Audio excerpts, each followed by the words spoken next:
마켓 트렌드 시간입니다. 현재 스페인에서는 모바일 관련 최대 전시회인 모바일 월드 콩글레스 2014가 한창 열리고 있는데요. 국내에서는 삼성전자의 갤럭시 S5 등 신제품에 많은 관심이 쏠려 있지만 그보다 더 중요한 이슈가 있다고 합니다. 짚어드리도록 하겠습니다. 김종효 전문위원 모셨습니다. 안녕하십니까? 네, 안녕하십니까? 네, MWC에서 우리가 놓치고 있는 가장 중요한 이슈가 있다면요. 네, 신제품이 중요한 게 아닙니다. 전체적인 트렌드, 큰 시장의 흐름이 어떻게 바뀌어가고 있는지가 더 중요한 것 같고요. 그러한 트렌드를 파악해야 IT 종목군으로 투자하는데 좋은 아이디어를 얻을 수 있지 않을까라고 판단을 하고 있습니다. 네. 그래서 오늘 가장 먼저 살펴봐야 될 것은 이미 다 알려진 이슈입니다만 지금 이 월드 모바일 콩그레스에 가려서 우리가 잠시 잊고 있는 것들을 다시 리마인드 해보고자 하는데요. 가장 처음 살펴봐야 될 것은 삼성과 구글의 라이스 크로센스입니다. 10년간 특허를 공유하기로 했죠. 그러니까 향후 개발될 특허에 대해서도 공유하기로 했는데요. 지금 우리나라 언론에서는 구글보다는 삼성이 절대적으로 유리하다. 하드웨어 최강자인데다가 네. 소프트웨어나 서비스와 관련된 특허도 공유하기로 했으니까 좋은 거 아니냐. 네. 거기다 모토로라의 특허도 공유하기로 했으니까 좋은 거 아니냐. 이런 시각입니다만 외신에선 정반대로 나오고 있습니다. 오히려 삼성이 불리하다라는 쪽이고요. 왜 불리하냐?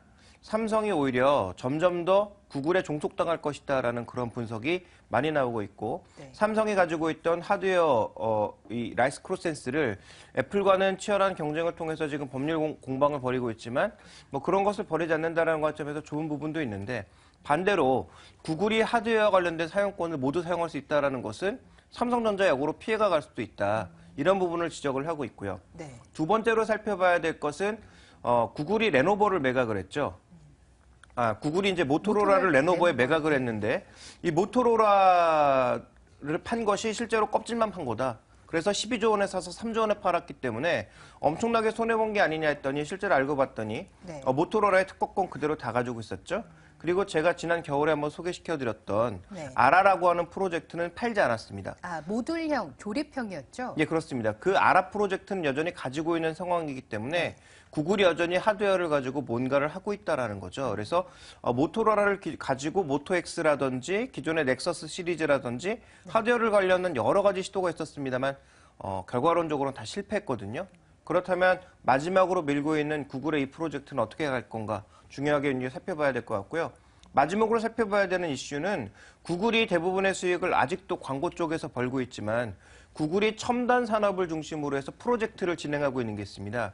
이 프로젝트 안에는 우주항공 산업도 있고요. 굉장히 다양한 산업들이 있는데 하드웨어 쪽으로는 우리가 흔히 알고 있는 여러 가지 산업들, 뭐 스마트폰이라든지 태블릿이라든지 뭐 그 외에 뭐 와치, 그다음에 시계, 뭐 카 이런 것들, 자동차 같은 것들이 포함되어 있다면 서비스 쪽에서는 사물인터넷, 스마트홈, 헬스케어 같은 것들을 다른 사업부로 포함해서 이것을 첨단 기술 그룹으로 완전히 따로 만들었거든요. 그래서 지금 강력하게 밀고 있는 상황이고 이 중에서 잘 되는 산업은 주력 사업부로 다시 편입하는 과정을 겪을 것으로 예상이 되고 있어서 마치 구글 내에 일종의 스타트업 기업들을 가지고 있는 듯한 그런 모습을 지금 보여주고 있어서 구글 같은 경우에도 앞으로 사업의 추가적인 확장 가능성이 충분히 있다고 보여집니다. 네.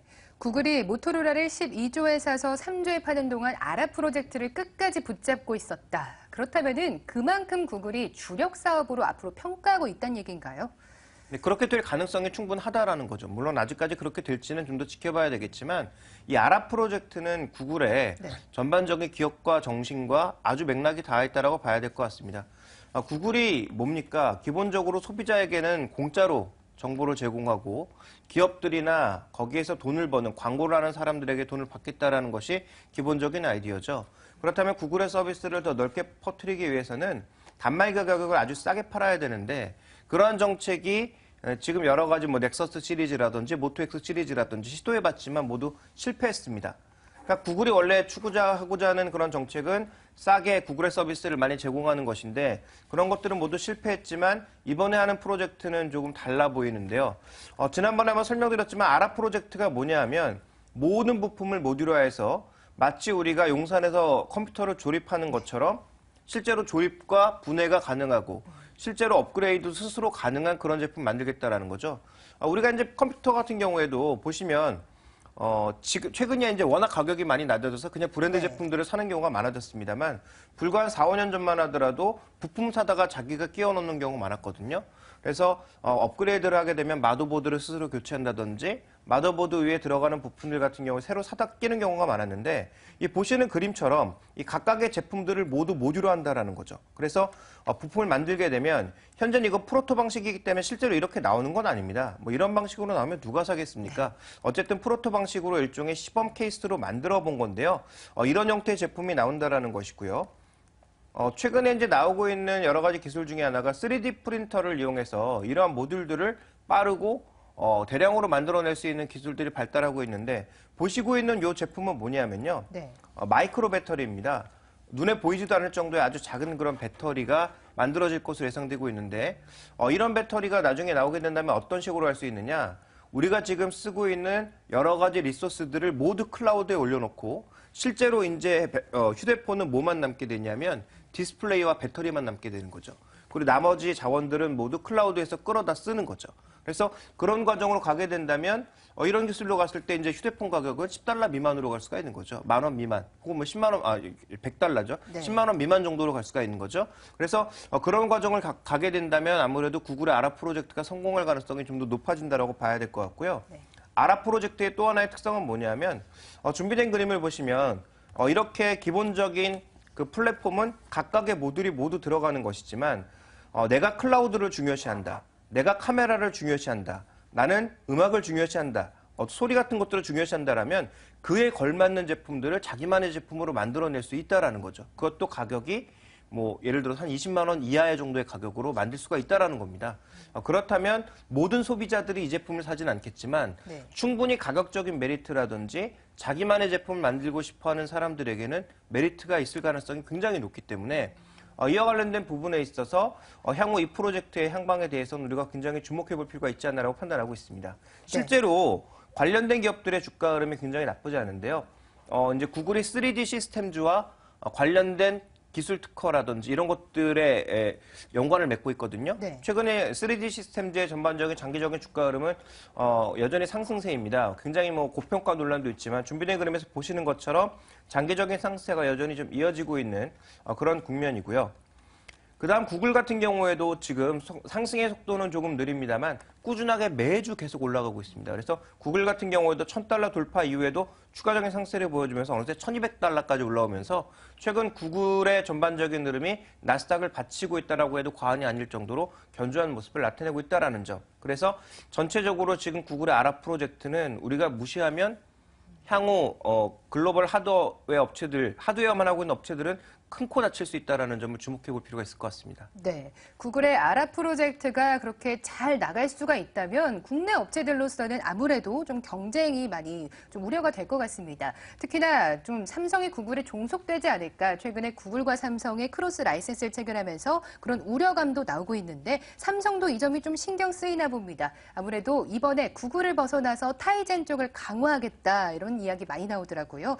그러면 이거에 대한 전망은 어떻게 볼 수가 있을까요? 그 타이젠이 인텔과 함께 글로벌 통신사 몇 개와 같이 추진하고 있는 프로젝트죠. 물론 이탈한 유력 통신사들도 있습니다만 네. 지금 글로벌 유력 통신사들과 같이 추진하고 있는 거 그만큼 구글의 힘이 커지는 것을 견제하고자 하는 심리가 분명히 있는 거죠.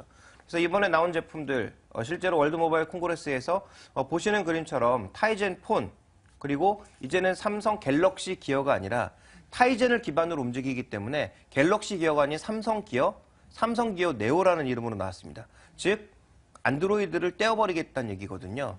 그러니까 타이젠은 단순하게 스마트폰과 태블릿을 노린 OS가 아니라 좀 더 범위가 넓게 가전 제품이라든지 일상적인 제품에도 모두 연관지어진 그런 OS라고 봐야 될 것 같습니다. 근데 이게 성공할지 성공 안 할지 여부는 아직 좀 미지수라는 거죠. 그리고 준비된 그림에서 보시는 것처럼 기어2, 기어 네오의 여전히 이제 우리가 흔히 얘기하는 디자인은 제가 보기에는 굉장히 조금 떨어진다라고 판단하고 있기 때문에 과연 시장이 얼마나 팔릴지 또 가격적인 정책은 어떻게 가져갈지 여부는 아직까지는 좀 미지수라고 보여집니다. 어쨌든 결론적으로 말씀드리면 삼성전자가 타이젠으로 반격을 준비하고 있지만 이 반격이 정말 구글의 안드로이드에 영향을 줄 만큼 강력한 타격으로 다가오지 못한다면 삼성전자는 적어도 IT와 관련된 하드웨어 부분에 있어서는 반도체를 제외한 휴대폰 부분에선 구글에 점점 더 종속될 가능성이 높아지고 있다. 최근에 구글이 자기 스스로 악마가 되지 말자고 했지만 네. 어느 정도는 조금 이 갑의 모습을 보여주고 있는 게 구글의 OS라든지 구글의 앱에 대해서 굉장히 강요하는 모습입니다. 그러니까 삼성전자가 스스로 만들어낸 앱이 구글 앱과 충돌하니까 내려라. 네. 실제로 삼성이 내렸고요. 그리고 최근엔 그 구글이 이제 계속 단계별로 업그레이드를 하고 있지 않습니까? 지금 키캣 버전까지 왔는데 아직까지 키캣을 쓰는 사람들이 그렇게 많지 않습니다. 대부분 사람들은 젤리빈의 그 전 버전을 쓰고 있거든요. 그 이유가 뭐냐면 다 커스터마이징을 하기 때문이죠. 자신의 통신사들에 맞춰서 제조사들에 맞춰서 커스터마이징을 하기 때문에 네. 판올림 자체가 늦어지고 있는데 구글이 이에 대해서 또 이제 규제를 할 것 같습니다. 그래서 너희들 맘대로 커스터마이징 하지 말고 구글 자체로 순수하게 올려라라는 그런 강력한 압박을 앞으로 할 것으로 보여주고 있어서 점점 제조사들이 구글에 이제 종속되어 들어가는 그런 효과를 보여준다면 국내 업체들의 대응은 삼성 측면에서는 타이젠으로 얼마나 저항할 수 있느냐. 또 하드웨어 가격을 얼마만큼 효율적으로 낮추면서 이익도 보존할 수 있느냐. 또 IT 부품업체들 같은 경우에는 얼마나 대형화를 해서 가격을 상대적으로 낮춰나갈 수 있느냐가 향후 전략의 핵심이 될 것 같습니다. 네, 알겠습니다. 구글은 아라 프로젝트를 중심으로 성장 가능성이 점쳐지는 가운데 경쟁을 해야 되는 삼성전자에는 우호적인 상황은 아닌 것 같습니다. 특히나 최근에 강화하고 있는 타이젠이 성공을 못하면 더욱더 구글에 종속될 우려가 있는 만큼 좀 더 관심 있게 지켜봐야 될 것 같습니다. 마켓 트렌드 김종유 전문위원과 함께했습니다. 고맙습니다.